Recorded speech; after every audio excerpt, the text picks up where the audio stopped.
So these are books 4, 5, and 6 that I read this year.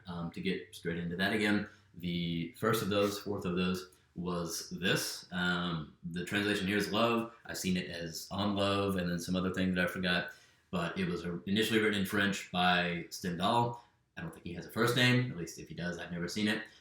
He just goes by Stendhal. And this is what starts as an essay, what kind of ends just evolving into aphorisms and lists.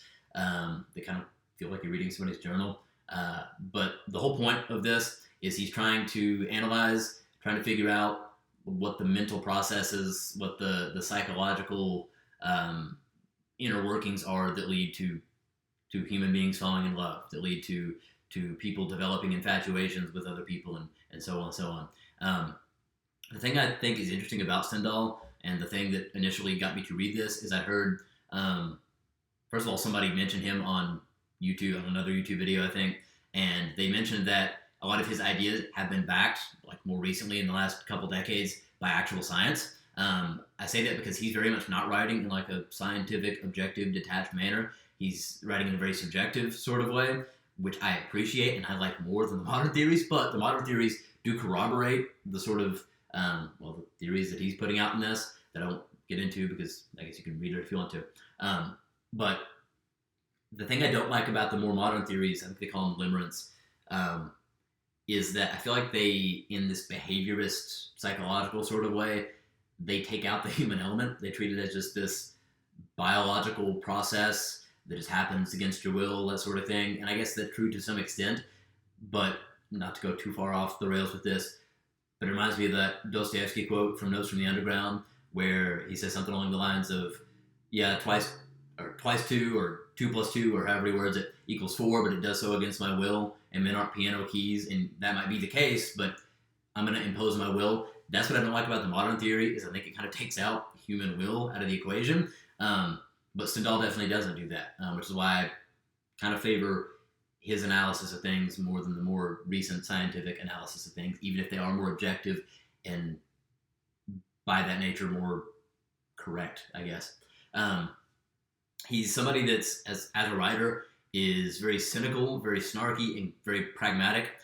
It's weird because at certain times as you're reading through this, he has little like quotes here and there that almost feel like something you would read on Twitter. But I guess the last thing I'll say about him is he's definitely not nihilistic. He doesn't quite devolve to that point. I say that because that brings me to the second for this video that I read, which was The Stranger by Camus, and he very much is nihilistic. He might take issue with me saying that, I guess, if he wasn't dead, but without having to oversimplify the whole story without being able to go into everything.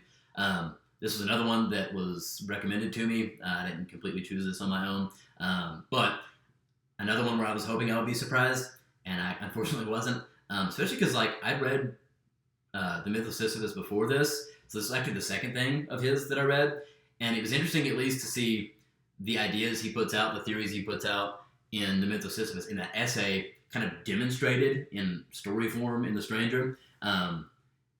The protagonist, whose name I can't even remember, and I think that's actually kind of relevant to that. I don't think it really matters who the protagonist is, but there's pretty much no interiority. Unlike the Ishiguro book I mentioned in the last one, there's pretty much no interiority with this one. It's all exteriority. This guy's just kind of like going through life, just kind of floating through it, and Camus in this case is trying to basically demonstrate this whole absurd hero idea that he kind of sets up in The Myth of Sisyphus, that, hey, maybe life doesn't have to have any inherent meaning for us to want to live.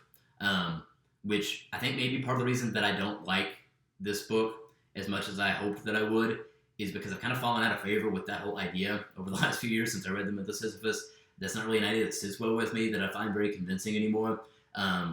I think there's authors that I'll get to later in this list that put forward more convincing arguments, at least to me. But I won't yap too much about that, I guess. This was another book. I guess the last thing I'll say about this was the tone, at least, was very bleak, very empty, very vacant, which I think, again, goes with the whole no interiority thing. But the plot, I feel like, and maybe this is also related to the fact that I find this argument unconvincing. The plot, I felt like, kind of contorted itself at times in order to push the philosophical point that Camus was trying to make with this.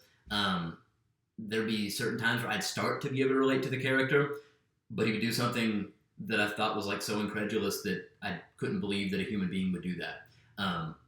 But enough of that. I think a book that has some overlap with that one, but does a much better job with that, is the sixth thing I read this year. This is A Hero of Our Time by Mikhail Lermontov. I read this one because I knew he was a big inspiration on the later Russian writers that I've read a ton of and that I love, on Tolstoy and especially on Dostoevsky. With this one, I think it's a very underrated book. It's got this sort of folksy, like myth-making sort of element to it. A lot like Ishiguro that I mentioned in the last video.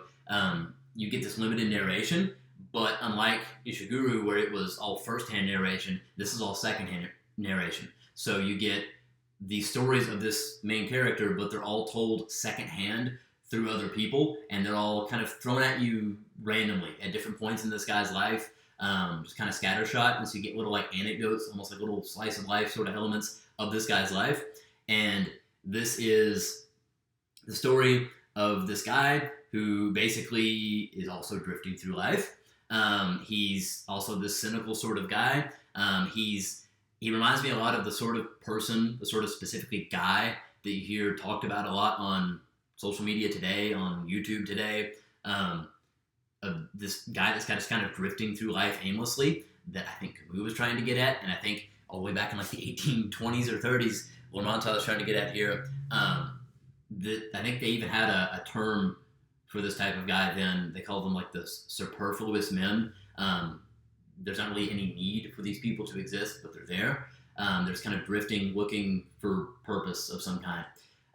This guy, the form that takes with him is that he kind of just toys with people for his amusement. He's kind of a scumbag. He, at one point, to way oversimplify that whole section of the book, kidnaps some girl and basically forces her to be his wife, and basically plays these psychological games until she actively wants that. And then when she actively does want that, he just drops her, like just gets rid of her. There's another point where he's got a friend of his who he notices is falling in love with this girl, and he goes out of his way to basically steal this girl from him and then drop her as well. Just goes out of his way to ruin everybody's life. And I guess like a proper Russian novel, this one has a duel in it. I feel like you can't be a proper Russian novel unless you got some kind of duel in it. But all in all, this main character, Pechorin, if I didn't say that, it's his name, his last name, I guess, reminds me a lot of that kind of modern guy that kind of had these destructive tendencies because they don't have any purpose in life. I think when you see like all this stuff about school shooters on the news, it's that sort of psychopathy that I think these last couple books in particular try to get to. Without saying too much more, I'll end on this. There are a specific few quotes towards the end of the book that are maybe my favorite thing. Well, not my favorite, but some of my favorite things that I've ever read. They're ones that have like rattled around in my head from time to time ever since I've read it. And I read this back in like April, May, I think. But that's all I have to say about those. I'm probably right at the time limit on this, so I'll cut that there and get on with the next one.